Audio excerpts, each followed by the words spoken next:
Hey everyone, so I just wanted to check in and let you all know what I'm up to, where I am. As you can see, I'm at this freaking amazing villa here in Seminyak in Bali. So as some of you know, I almost did not make it here.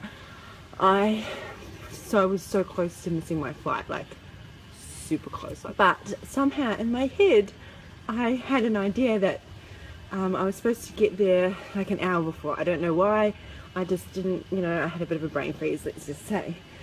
So when I realized when I was on the train on the way to the airport that I was only going to get there like at 15 minutes before the plane was supposed to leave, and I was supposed to be there like 2 to 3 hours before, I realized that I probably won't make my flight. That's where my head went to start with. And so I started stressing, I started feeling a bit anxious, and this is when I posted on Facebook. I said, okay guys, you need to help me, like just put thoughts out there, just positive thoughts. I'm going to make the flight, like what would it take for EJ to make her flight? And lately I've been learning a lot about mindset, and particularly around business and how important mindset is. And I've always believed in, that our beliefs shape our world.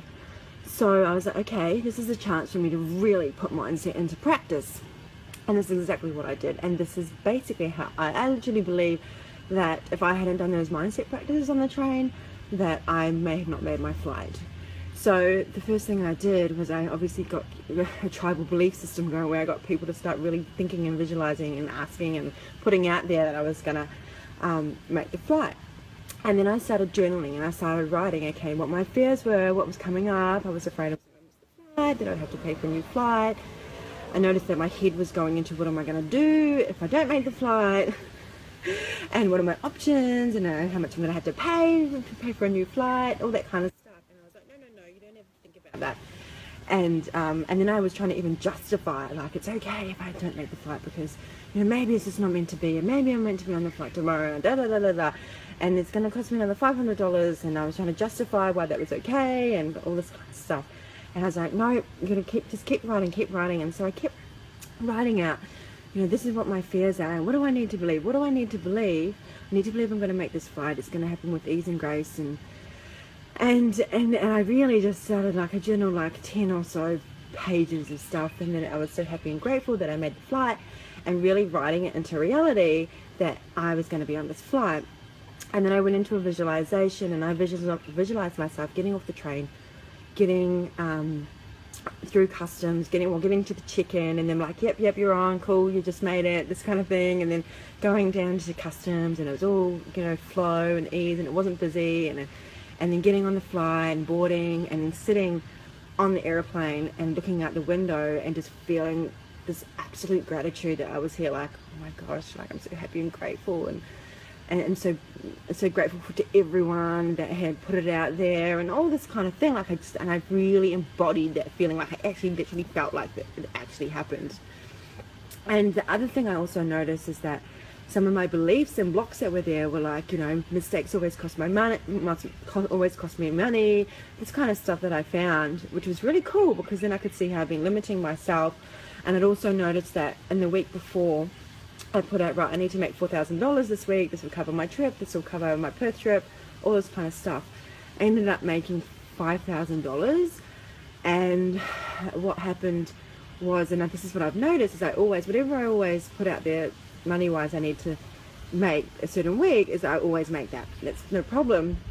But then if I go over, somehow like a bill comes in, or like I have extra expenses, or I find a way to spend it, that kind of thing. And I worked out that if I was gonna spend that, it's gonna cost me extra to do this flight, that it actually would have been that difference. So what I did is I transferred the money out of my business account. This is while I was on the train, and I transferred the money into my, what I call my having account. So this is an account that I don't really touch.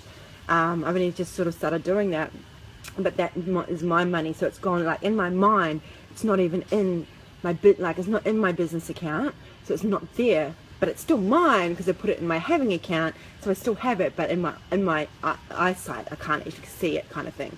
Like, it's not, you know, so I'm still making the money in my business, but I'm transferring it out into a having account. It will just keep building up and building up.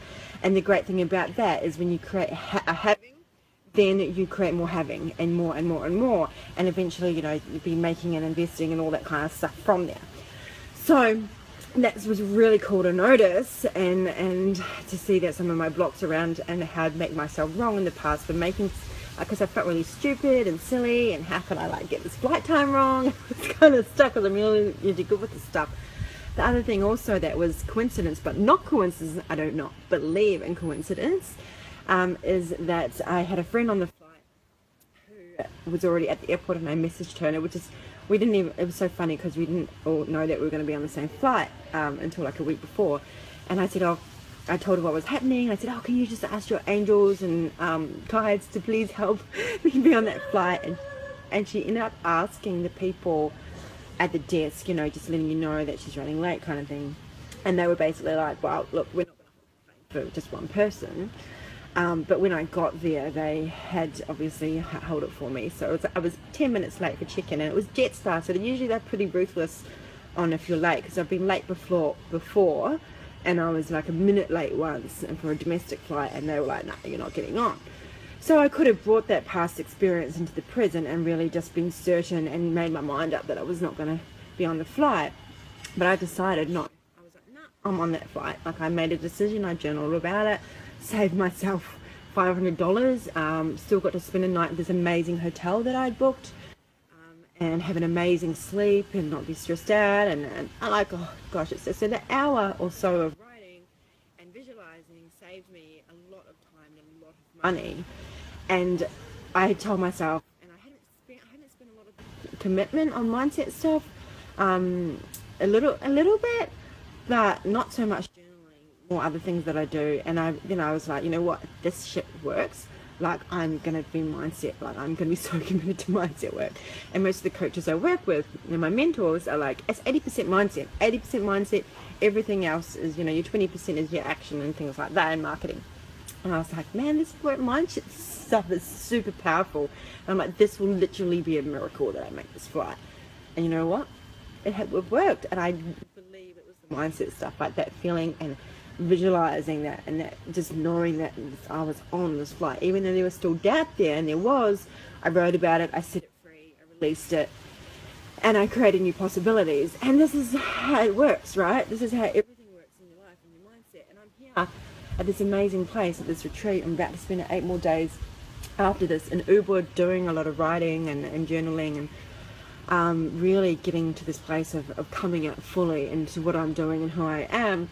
Because I've very much felt like two separate people for a long time, having to, you know, feeling like I've been hiding myself a bit. And I know that a lot of us feel this way, but I'm really at that point where I'm just had enough, and I'm just want to be fully in my truth. I want to speak everything, what I'm about and what I'm here to teach, and to step up into that. So I'm really excited to be here to do that, and knowing how to do that, and to just be it, live it, speak it, breathe it, and step out of fear into love, and sharing my truth and helping others to do the same. And that's what I'm here to do. I'm here to own my story, heal shame, and really just to live a life of belonging, connection, and worthiness. And that is basically what I'm here to teach. Like, that's my mission, and to build a tribe of people that are stepping into being and committed to being sexual, soulful, and shameless. And that's it. That's how it is. So I'm going to keep sharing more while I'm here. If you want to join my tribe, which I'm creating at the moment, I've got a couple of tribes actually, but if you want to really step into a sexy, soulful, shameless life, this is going to be a women's only tribe, or those who identify as being a woman. Please just message me, and I'll pop up the link anyway. Okay, so all right, much love guys, and I'm excited to see you all in my tribe. Bye.